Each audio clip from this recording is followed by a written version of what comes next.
petition filed by PDP and its governorship candidate Asue Ighodalo challenging outcome of Edo 2024 governorship election. Launched on the news, first female Speaker of Lagos State House of Assembly, Right Honourable Mojisola Miranda, resigns, and Right Honourable Mudashiru Obasa is re-elected as the new Speaker. From the international scene, at least one person dies in blaze which has torched more than 5,200 acres around the northern Japanese city of Ofunato since Thursday. Details of these and more coming your way soon. Do stay with us.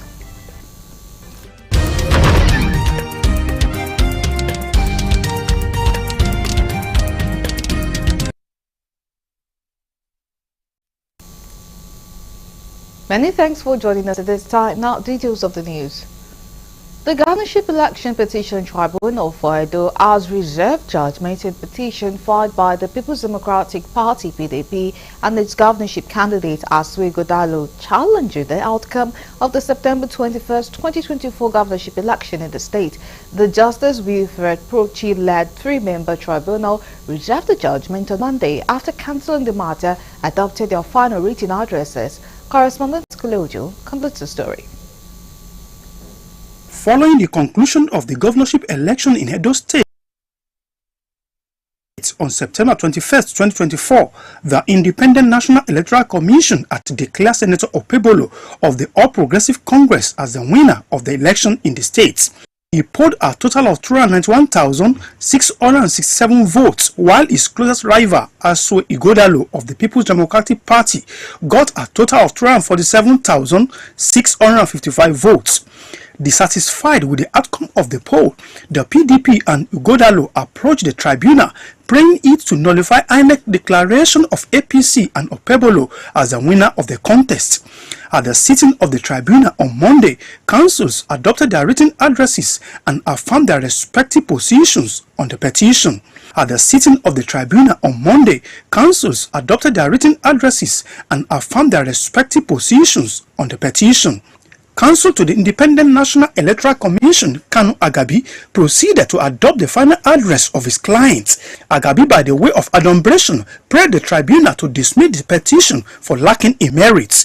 On his part, counsel to Governor Monday Okpebholo, Onyechi Ikpeazu SAN, told the tribunal to dismiss the petition on the ground that it has become an academic exercise. Speaking on behalf of the All Progressive Congress, Emmanuel Ukala argued that it was clear that the case of the petitioners was based virtually and entirely on non-compliance. Responding, counsel to the petitioner, Ken Mose SAN, said with 4,519 polling units in Edo State, the complaint in the petition was concerning 765 of them. He further argued that the petition must be considered holistically and not in parts. You are saying we have 4,519 polling units in Edo State. You are challenging 765 polling units. That represents 16.7% of the total polling units. Out of these 765, you only called 5 polling unit agents. What happens to the 760 units? Dead. That is for that. They are in their own final submission of their written addresses. They now considered that 50 polling units that they suspected to be that they had overvoting were actually cancelled at the polling units, and that is this unit that they were also asking the tribunal to nullify. You cannot put something on nothing and expect it to stand. So I am very satisfied, not based on any other thing, but based on what the summary of what had transpired during the trial and the written addresses by all the councils. I will sleep much better today, even though we must admit that it is only the tribunal and the tribunal alone that will determine the outcome. But as a petitioner, that councils were able to agree with us that the testimonies by witnesses were in consonance with our prayers, that there was overvoting in several polling units, and there was incorrect collation of scores in several polling units, and that INEC failed to submit herself to her own guidelines. So altogether, we petitioned 756 polling units out of the 4,000 plus polling units. Having taken all arguments, Justice Pochi said the judgment in the matter was reserved to a date to be communicated to parties by the Secretary of the Tribunal. From Abuja, Kunle Ojo, Galaxy TV.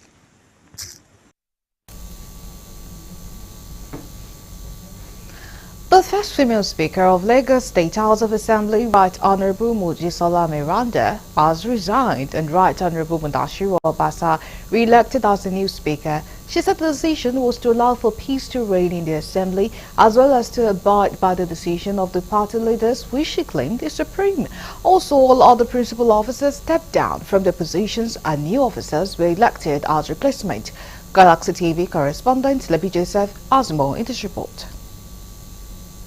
It was a heart-rending moment at the plenary where lawmakers, mostly in tears, took turn to extol the leadership style of Right Honourable Mojisola Miranda, who served as the Speaker for 49 days.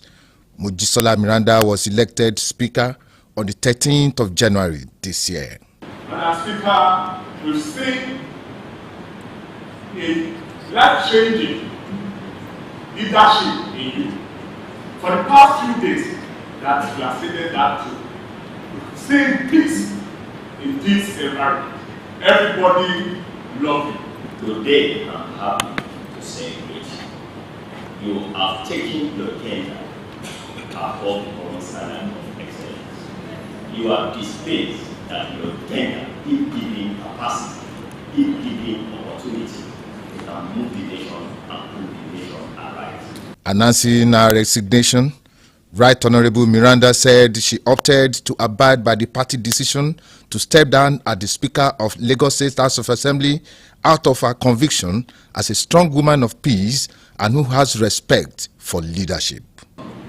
It is with every sense of responsibility that I hereby give you notice of my decision to resign as the Speaker of the Lagos State House of Assembly with effect from today, 3rd of March 2025. In order to fill the vacuum created by the series of resignations, new officers were quickly elected, and Right Honourable Miranda was re-elected as the new Deputy Speaker, while the impeached Speaker, Right Honourable Mudashiru Obasa, was re-elected one more time as the Speaker. As I have said, today is not a fish-making day, but a day to celebrate my colleagues and thank them for all they've been doing. And I'm sure we'll continue to work together in peace, in love, and in harmony.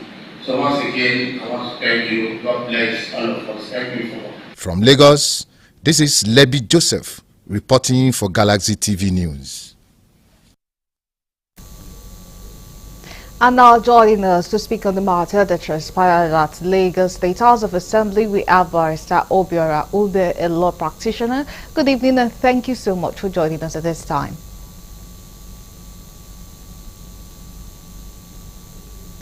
Or if you're with us, could we please have your reaction about the whole thing, the whole drama that took place at the Lagos State House of Assembly today? Thank you very much. My reaction to the drama in the Lagos State House of Assembly is a mixed one.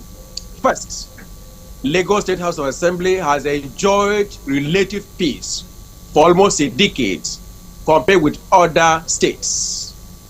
However, the recent drama that commenced on the 13th of January this year, has turned out to be such that we have a lot of lessons to learn. First, the former Speaker, Honorable Mudashiru Obasa, was removed as the Speaker of the House. Of course, there's a constitutional provision for the removal of a Speaker, Section 92 of the Constitution, Subsection 2. Say the Speaker and Deputy Speaker could be removed from office. When he was removed, he returned back to the country about January 25th, and upon his return, he challenged his removal on the grounds that the House was on recess And secondly, that he was not given a fair hearing. What we need to note is that the constitutional provision for removal of a speaker does not provide that reasons must be given for the removal of the speaker. All that the Constitution says is that 2/3 majority members of the House, upon a resolution, can remove the speaker. However, the members of the House went on to list reasons why they removed him. And with that, the question is, with the reasons given, is it not supposed to be given a hearing since there are allegations that border on crime or fraud in the allegations? That is one. And two, Obasa proceeded to the High Court of Lagos State, Kenya Judicial Division, and the matter was assigned to Judge Pinero, who has been hearing the matter. But then, Thursday last week, he went to the House and purportedly presided over a plenary session of the House with 4 members in attendance. That appears to be a caricature of the plenary session, because for a plenary session to take place, there must be notice to members of the House. There must also be approved agenda for the section. There must also be clear indication that it was approved, and then the mace must also be there. But these things were not there, and quorum was not formed. And then, of course, we have seen that... What has happened now? What does the future of democracy looks like for Lagos State? The future of democracy in Lagos State appears for now to be bleak. The reason is this: we know from time that once the House has taken a decision, that decision stands. Whether it was rightly done or wrongly done, the other 2 arms of government do not interfere. That was why in the past, when a member of the Senate voted in the proceedings of the House and they did not turn out the way he wanted, he went to the court. The court said, no, it is an internal affair of the House. The members of the House, more than 30 of them, took a decision, but that decision has been overturned. The question is that really democracy? Does that allow for the members of the House to take their decision and go on with them, irrespective of the feelings of others, whether they are party members or otherwise? I believe that in Lagos State, there's need for us to go back to the drawing board and ensure that democracy, which is the prevalence of rule of law, the majority of the people deciding what they want to do and going ahead with it, that is the essence of democracy. And that does not seem to be what we are witnessing in Lagos State. This kind of development, what lessons do you think are there to be learned?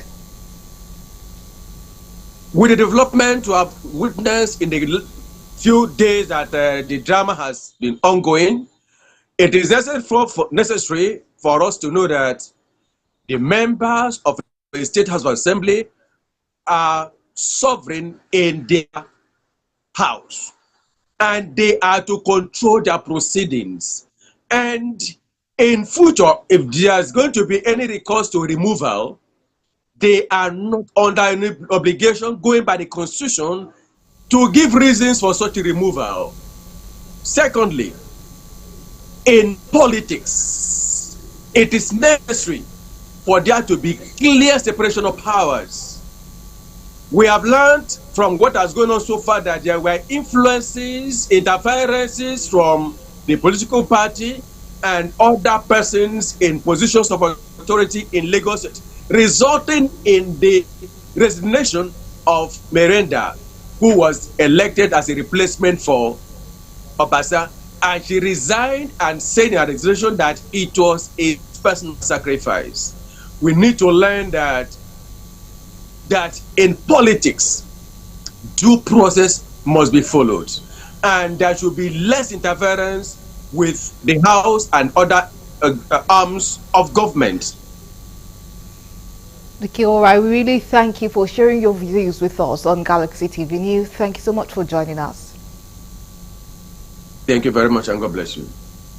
And that's Barrister Obiora Ube, a law practitioner. Now, moving on with the rest of our stories, the Nigeria Labour Congress has vowed to mobilize workers and citizens for a nationwide protest if the federal government proceeds with its proposed electricity tariff hike, describing it as economic violence against the working class and broader Nigerian populace. This came as the National Union of Electricity Employees warned the federal government against plans to hike electricity tariff, saying Nigerians should not be paying for darkness. In a communique issued at the end of its National Executive Council meeting in Yola, Adamawa State, which was made available to journalists, the NLC rejected what it called a sham reclassification of electricity consumers by the Nigerian Electricity Regulatory Commission. It accused the Ministry of Power and NEC of attempting to force consumers into higher traffic bans under the pretext of service improvement, while in reality deepening economic hardship.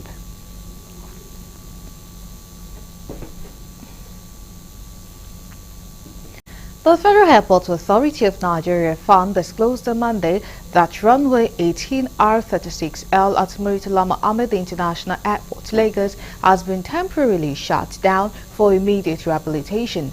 The agency stated that the closure would last for just 2 days due to safety concerns, stressing that construction equipment at the A2 taxiway link would pose a danger to landing and departing aircraft.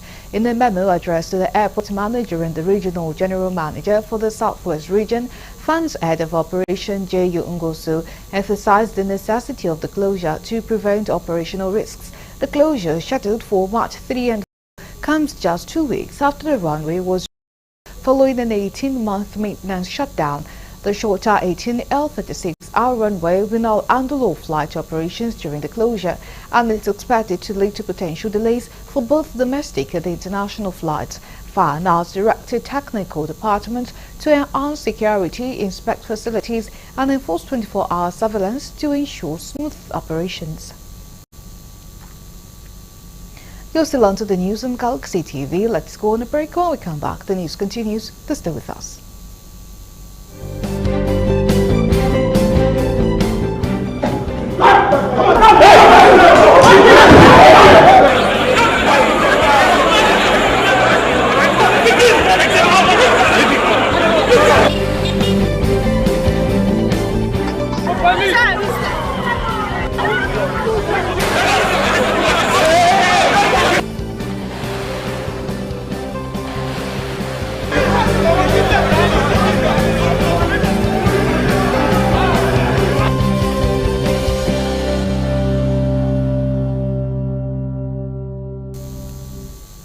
We are glad to have you back. Now, for more updates and latest news, please visit our website www.galaxytvonline.com.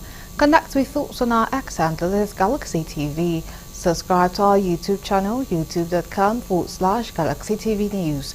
You can follow and interact with thoughts on our Facebook page, facebook.com/Galaxy TV. Remember to follow and tag us on our Instagram page as Galaxy TV. Our social media platforms are user-friendly and can always accommodate your live updates and comments, as you can easily scan our IG QR code.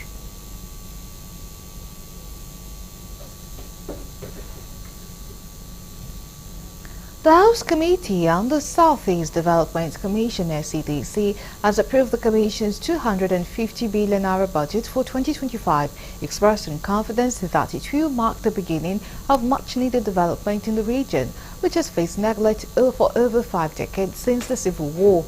Committee Chairman Honorable Chris Nkota, who spoke after the budget affairs, described the approval as a major milestone. Of 1,000 man begins with what? With one step. We have started. There is no, even those boys, those people who are creating problems, once they see that Southeast is now being taken care of, you don't see them doing what they're doing. That will not continue, definitely. Because for us to develop the Southeast, there has to be peace. If there is no peace, if there's no security, there is nothing we can achieve. So we have started, and part of the items on the budget is also will attend to the youth, security, unemployment. While acknowledging that funds may not be enough, Nkocha described the allocation as a take-off grant, with additional resources expected from federal allocations, state government, ecological funds and oil companies. He stressed that the initiative is only the beginning, highlighting that after 6 military heads of state and 5 democratically elected presidents, the Southeast is finally receiving meaningful attention.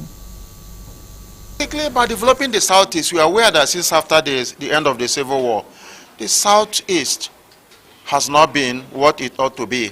Remember that at the end of the Civil War, there was this promise that was made to us, that after the end of the war, there was going to be, the 3 R's. Until today,